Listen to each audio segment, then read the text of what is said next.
Hello guys. Welcome back to Amy. In this video we are going to learn about the braking system that is drum brakes. A mechanical drum brake is a brake that uses friction caused by a set of shoes that press outward against rotating brake drum. The brake shoes are actuated by cam which is attached to the brake linkage and pedal. When you press the brake pedal, the cam turns. Thus, it causes the brake shoes to expand outwards and rub against the drum. The friction between the brake linings and the drum causes the drum to stop rotating, thereby the wheel to stop. When you release the brake pedal, the retracting springs bring the brake shoes back to their original position.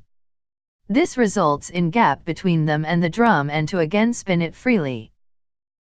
Let's check out the parts and construction of drum brake.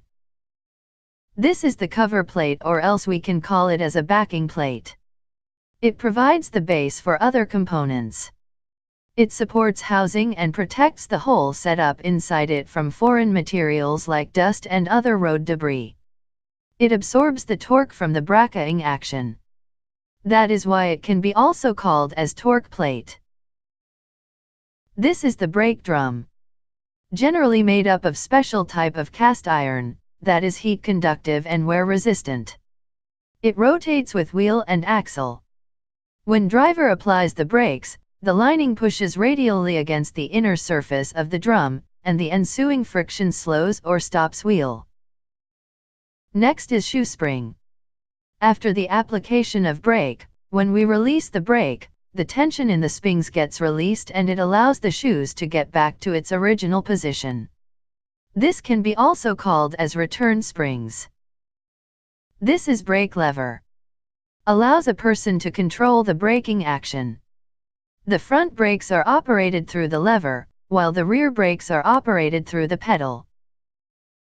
The main component in drum brake is brake shoe. The friction material is called the brake lining. This lining is attached to the lining table either by adhesive bonding or riveting. This brake lining is consumable material used to create friction. It is resistant against heat and wear. Material which make up the brake shoe include friction modifiers, powdered metals, binders, and fillers. Friction modifiers such as graphite and cashew nut shells are used to alter friction coefficient. Powdered materials such as lead, zinc, and brass etc. can be used. This lever mounting stem connects the lever to the brake shoes. It expands the brake shoes by the cam mechanism. Now let's talk about the advantages and disadvantages of drum brakes. It is cheaper as compared to the disc brakes. It is also simple to operate as compared to the disc brakes. It is economical and people don't feel comfortable with disc brakes. It is more effective in rainy conditions as the brake shoes are inside the drum. Talking about the disadvantages, it is prone to overheating, which leads the brake fade and wear out. It needs to be adjusted frequently.